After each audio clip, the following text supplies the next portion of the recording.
In the shimmering heat of the West African sun, across a land carved by golden winds and ancient trade routes, a legend emerged, one whose name traveled farther than caravans, farther than the desert winds themselves.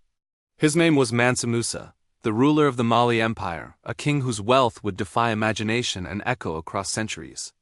Our story begins in the early 14th century, when Mali was already rising, but destiny had chosen Musa to transform it into a realm that would mesmerize the world. Born around 1280, Musa was not raised as a prince destined for the throne. Fate is strange sometimes, it hides greatness behind ordinary beginnings. Musa's rise began when he served as deputy to Mansa Abu Bakr II, a ruler obsessed with exploring the Atlantic Ocean. The story goes that Abu Bakr II sailed west with hundreds of ships, vanishing into the unknown, leaving Musa to rule in his stead. What began as temporary power soon became a dynasty, and Musa, calm, brilliant, deeply aware of the responsibilities before him, took the crown and became Mansa Musa I, Lord of the Mines of Wangara, Emir of Mel, and Conqueror of Kingdoms. But titles were nothing compared to what Musa would become known for. Under his gaze, Mali flourished like a kingdom dipped in sunlight. Musa inherited a land already rich in gold, salt, ivory, and knowledge, but he expanded it with relentless determination. He conquered 24 cities, each a jewel added to Mali's crown. His empire stretched from the Atlantic coast to the edges of the Sahara, its rivers glimmering with promise, its people thriving under justice and prosperity. But it wasn't conquest that made Musa unforgettable, it was a journey. A journey so grand that it shook the economy of nations and carved his name into history with a blade of pure gold. In 1324, Mansa Musa decided to embark on the Hajj, the sacred pilgrimage to Mecca, but Musa did not travel like an ordinary pilgrim. His procession was a sight the world had never seen. Imagine it, a caravan stretching farther than the horizon, thousands of soldiers, courtiers, slaves, scholars, and heralds. More than 80 camels carried gold, each camel burdened with hundreds of pounds of the precious metal.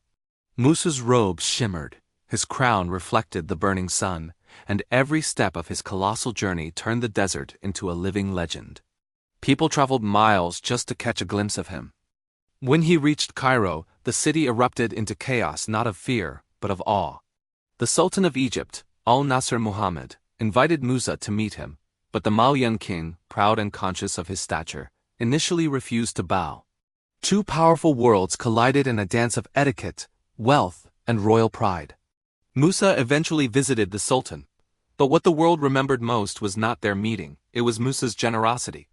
He handed out gold freely, to the poor, to merchants, to nobles, to strangers who simply crossed his path. He built mosques, sponsored scholars, and poured wealth into every corner of Cairo. It was charity. It was devotion, but it was also an explosion of economic power, and that power came with consequences. Musa gave away so much gold that he destabilized the currency of Egypt. The value of gold dropped drastically, causing inflation so severe that it took years for the economy to recover. One man, through sheer generosity, altered the financial balance of a civilization. That is how powerful his wealth was.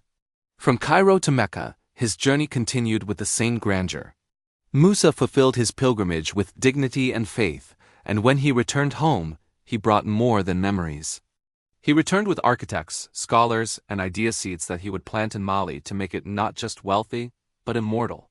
One of these architects was the Andalusian genius Abu Ishaq al-Sahili, whose creativity would change West Africa forever. Under Musa's rule, cities like Gao and Timbuktu rose into dazzling centers of culture. The Djingarba Mosque, commissioned by Musa in 1327, still stands today, a sun-baked fortress of knowledge and beauty. Timbuktu became a city of scholars where thousands studied law, astronomy, mathematics, literature, and theology. The great Sankar University blossomed, its libraries storing hundreds of thousands of manuscripts, making it one of the ancient world's greatest centers of learning. Here lies the essence of Musa, not just a king of wealth, but a king of wisdom.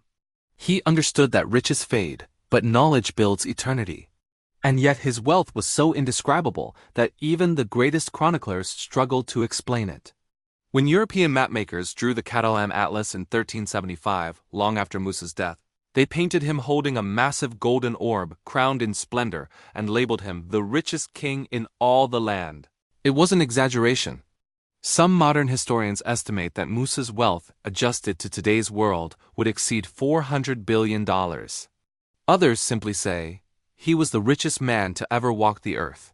But power is never without turbulence. Musa's reign faced challenges, logistical, political, environmental, but he ruled with strength and careful diplomacy. Trade flourished like never before. Caravans crossed the Sahara carrying gold, salt, leather, cloth, cola nuts.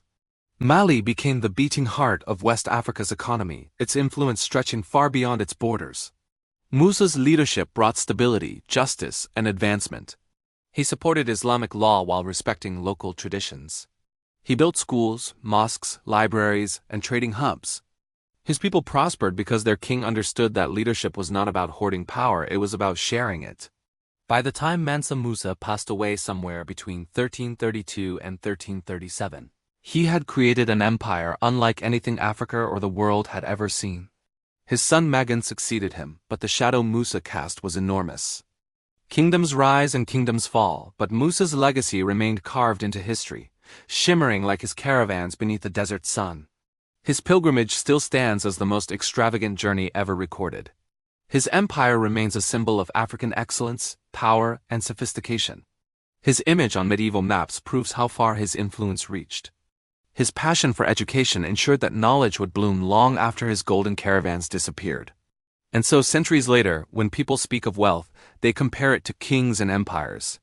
But when they speak of the richest of them all, the most legendary of them all, one name always rises above the rest. Mansa Musa, the Lion of Mali, the King of Kings, the man whose footsteps were paved with gold and whose vision made an empire shine brighter than the sun.